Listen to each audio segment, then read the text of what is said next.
Hey everyone, welcome back to I'm Leonidas66 with another video about the state of the game. Now, I want to talk to you this time about the live service model, and now I think it's not broken, but I think it's going obsolete. So, live service games used to be very successful. The first one I think that everybody remembers was Destiny. Destiny came out, it was a paid game, and then it had other DLCs, that's downloadable content, which you paid, and had expansions to the universe. You know, it had new weapons, new game modes, sometimes new planets, and so it was a model that worked for a long time in a good way. Like it expanded the lifespan of the game, and so people who were engaged could, play even more of it, and the people who develop could also earn more money about it. Now, this model worked fine for many years, and at some point, many other games followed it. The Division was one of them, and there were others. But at some point, the system started to break down.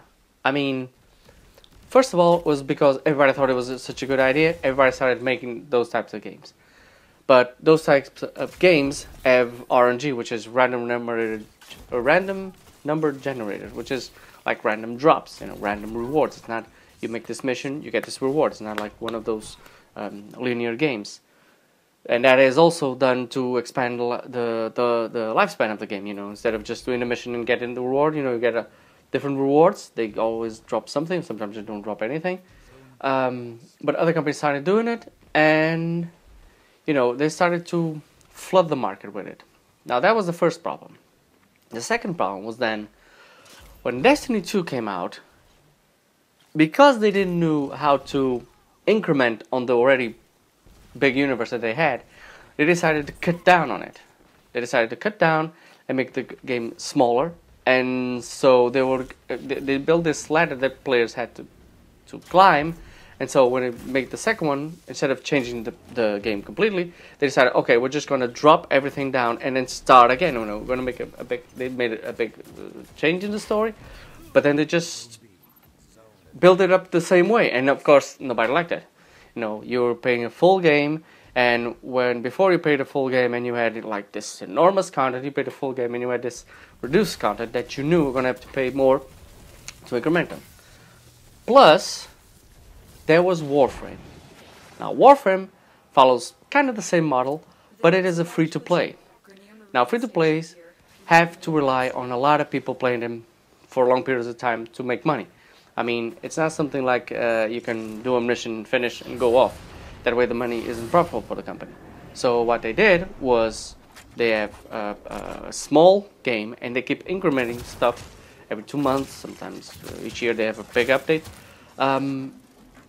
And of course that content could either be earned through playing or it could be paid to get access more quickly.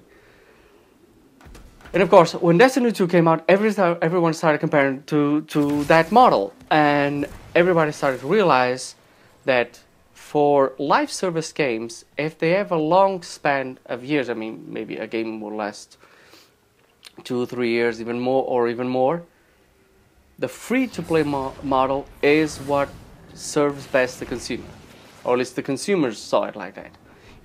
It makes no sense to pay $60 for a game and then after 3 to 6 months, play another 30, and then another 30, and so on and so on. With a free-to-play model, you get the content all together, and then you pay for the things you want if you want them faster.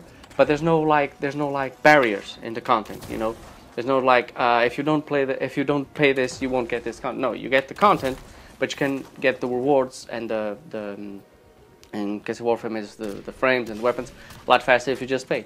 So it turned out to be a fairer model that, of course, exploded in the face of Destiny 2. That's why then at E3, the Division decided to make, okay, the game is going to be paid, fine, but the first year of content that they're going to drop, which is this year, the 2019, is going to be free. Okay. Then when they make another big update, there'll probably be another DLC, or we'll have to pay something. But you know, people who were like fans of Division started to think, well, I can go with that. You know, I can pay for a game that has a level of technical, a level of polish that's a lot higher than free to play, of course. But at the same time, I get 1 year of content without ever needing to pay again. So those things started balancing off. But of course, at this time, like I said, more companies were making content like this. Some of them dropped it in free to play.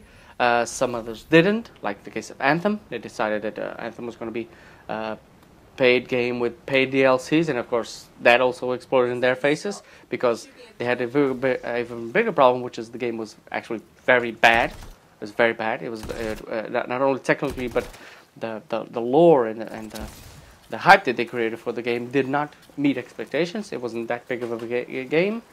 And so what we have now, and many other YouTubers, other gamers, YouTubers, journalists, game journalists have said, is that you have a saturation of the market for live service.